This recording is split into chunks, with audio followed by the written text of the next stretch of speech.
God is ordering the world. And as he orders the world, things are given their function.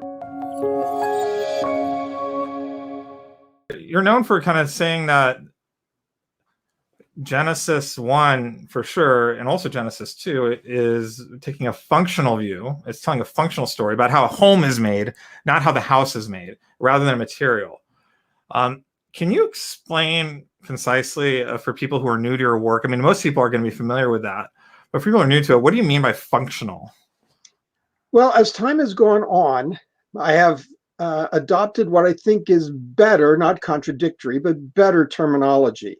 When I first wrote about this material and tried to figure out what is the juxtaposed word I'm going to use, what's not material, but something else. And functional was kind of the best I could come up with. I'm now much more content, and I think it's much more helpful to talk about the word order. I used to talk about the idea that everything had a role and a function in an ordered system that had purpose. And that's that ordered system part. God is ordering the world. And as he orders the world, things are given their function. I think for a moment to the old musical Fiddler on the Roof and, tradition. And there they have order in their community, but that order is comprised of all of the specific roles and functions that different people have. The papa, the mama, the son, the daughter, the rabbi, the matchmaker. Everybody has their functions so that the system is ordered. It's almost kind of a naming sort of. Yeah, it's purpose. There's purpose to it. And so now I talk more about the idea that the creation story in Genesis is a story about God ordering the world with a purpose and giving things functions within that ordered system.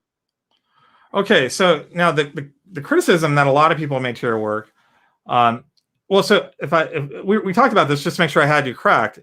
The reasoning is a little complex, and I don't want to not do you justice on that. But you don't think that there is a material component to Genesis 1 and 2. Now, I think most exegetes I've talked to would agree with you actually on the functional part. The part they disagree is in the negating of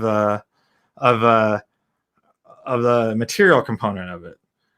Is that a fair way to explain the situation? People ask me that question all the time, either personally or in reviews or in Q&A sessions. Why can't it be both?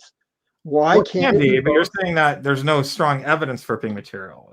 So this is how I explain it. I would say, yes, it could be both, but that doesn't mean it must be both. I have to prove that it focuses on order and function, and somebody who wants to have a material component has to prove that. That is not just that they, as a researcher and reader, are interested in that, but rather that the biblical text is interested in that and is addressing that. Now, as I go day by day, and this is my basic proof of why it's not both, if you look at the first day, what does God create that's material? He creates day and night, light. These are not material. The second day, he creates space, open space.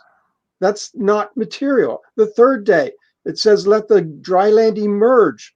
It doesn't say he made the dry land. Let plants sprout.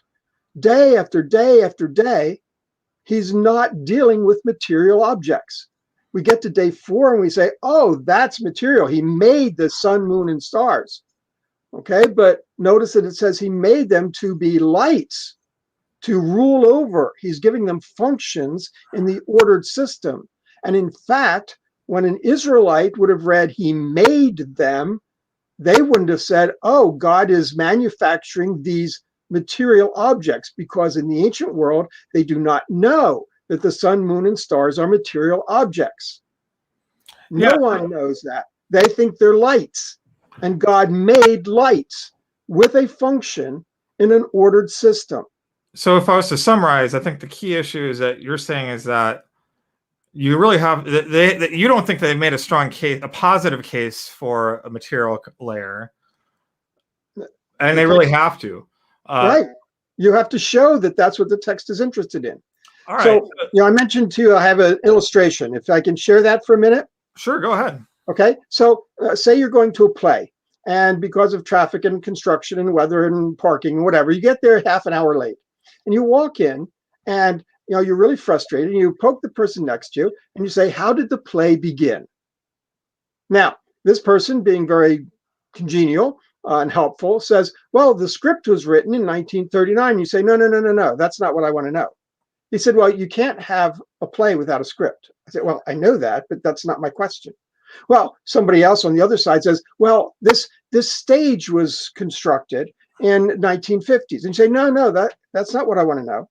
They say, "Well, you can't have a play without a stage."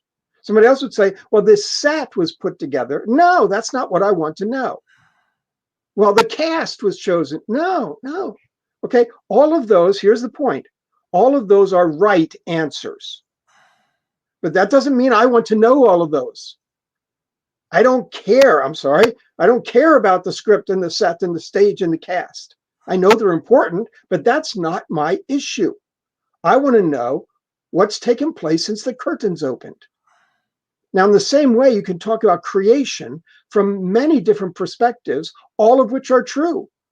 You could say you need a script and a set and a stage and all of this. Well, fine. So somebody will say, "Well, Dr. Walton, how can the text be talking about functions and even order if there's no material?" Huh? Well, I'm not saying there was no material. I'm just saying, that wasn't the question they were asking. That wasn't the issue they were interested in.